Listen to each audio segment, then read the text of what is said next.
My name is Kelley Pierce, and I will be examining the history and design of video game consoles.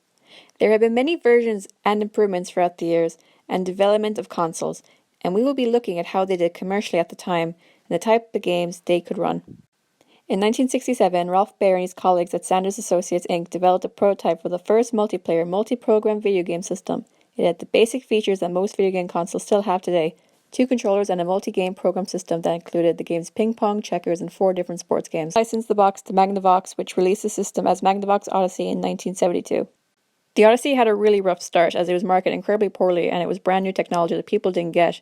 It was capable of displaying 3 square dots on a screen in black and white with no sound. The video game industry today, however, owes a debt to the Odyssey despite its lack of commercial success. As Zach Horton, an assistant professor of English and media at the University of Pittsburgh, said, it drove the whole video game market.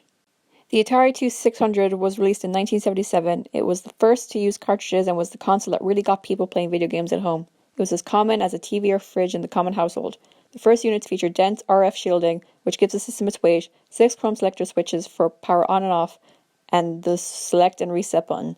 The design features sharp angles with black plastic and the famous wood graving style. Some of its games include Space Invaders and Donkey Kong. Atari's success peaked in 1982, after which a glut of poor third-party titles and bad licensing decisions caused heavy losses throughout the industry.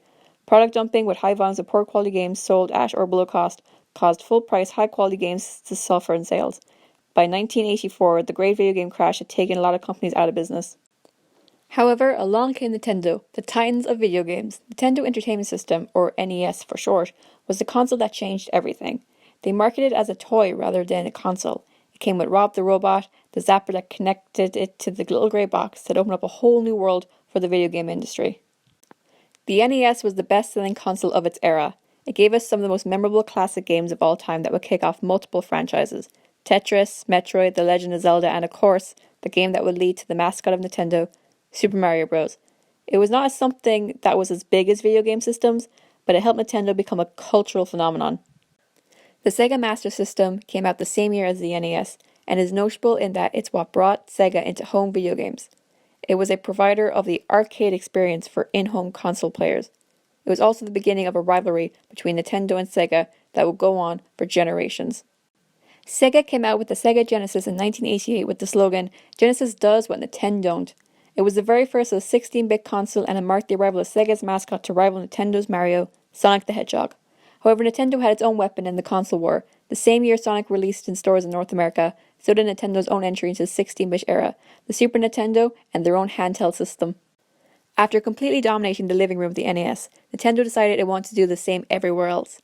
The Game Boy console, the first major player in handheld consoles, was released in 1989. Although bulk game bland in style, this monochromatic device revolutionized on-the-go gaming, and thanks to the likes of Tetris and Pokemon, Nintendo became the undisputed champions of handheld gaming.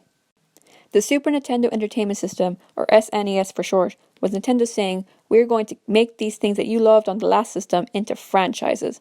While the Genesis focused on heralding its sheer processing power, Nintendo game developers focused on pushing the design and narrative of gameplay itself, creating a really in-depth and emotional experience for the players.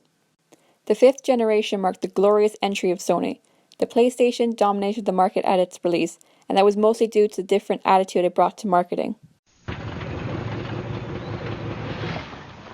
Hey, plumber boy, mustache man, your worst nightmare has arrived. But this was aimed at an older audience as opposed to Nintendo's family-friendly crowd. The N64 console ushered in an age of 3D game development and gameplay. It was the first console to feature a 4-way split screen with 4 controller ports. It ran arguably the 2 greatest video games ever made: Super Mario 64, which was the launch game for the console, and The Legend of Zelda: Ocarina of Time a few years later, and the first-person shooter GoldenEye 007. The Sega Dreamcast saw the last of Sega's home consoles. Outside of Japan, major publishers hadn't forgotten how the Saturn bombed against the PlayStation, and when Electronic Arts decided not to support Dreamcast, other companies followed suit. The Sega Saturn forced Sega out of the hardware business, and it became a software publisher, which they continue to be to this day.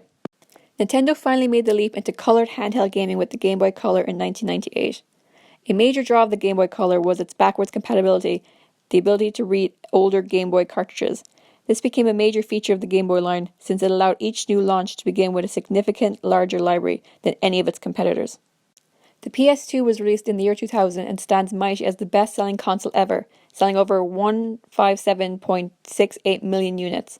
Sony were smart in that they added features to the PS2 such as DVD playback support and HD support.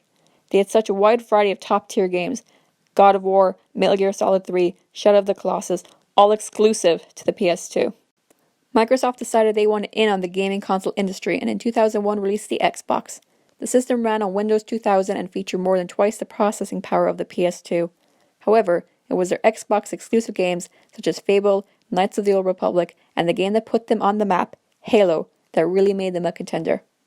The same year as Xbox, Nintendo released the Game Boy Advance and subsequently the Game Boy Advance SP due to lighting issues with the original. It was known for its robust library from a variety of developers in many different genres, including the likes of Fire Emblem, A Link to the Past, and the game that started me on my gamer journey, Pokemon Emerald. The Nintendo DS is a dual-screen portable handheld game console. Nintendo's first non-Game Boy branded handheld. It went to sell on 154.90 million units to become the best-selling handheld console ever.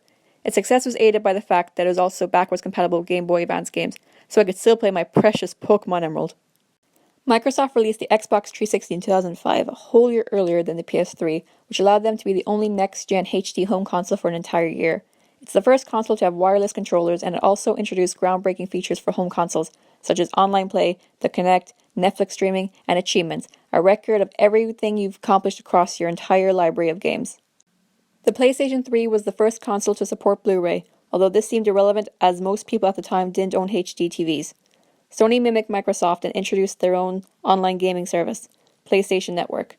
It also launched some amazing games that still continue to this day, such as Uncharted and Assassin's Creed series, and The Last of Us. And then along came Nintendo and blew Sony Microsoft out of the water with their new console, the Wii. The controllers, known as Wii remotes, allowed users to control the game with physical gestures as well as button presses, thanks to motion sensors and infrared detection when pointed at the sensor bar. Some notable games are Super Smash Bros. Brawl, Mario Kart Wii, Just Dance series, and another favorite of mine, The Legend of Zelda Twilight Princess. The rivalry between Microsoft and Sony continued into the next generation. Gamers found themselves choosing sides, the PS4 versus the Xbox One. Each console had their own exclusive games and their own issues. As a PS4 owner, I'm biased. Nintendo released the Wii U to try and compete, but it flopped hard. Nintendo was not done, however, as in 2017 they released the current biggest trending console on the planet, the Nintendo Switch. It was the fastest-selling console in the history of United States and Japanese markets, selling more units in a year than the Wii U ever did. The first hybrid console, you can play the Switch as a home console, but also as a handheld. It launched with The Legend of Zelda Breath of the Wild, and that was the endgame. A hybrid console that could run a game as detailed and expansive as that was mind-blowing. Although consoles are still primarily used for video games, they've become more complex than that.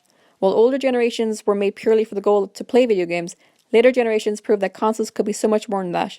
It became a generation of entertainment. I'm the only one at home that plays games on the PS4. Everyone else uses it to watch Netflix or YouTube.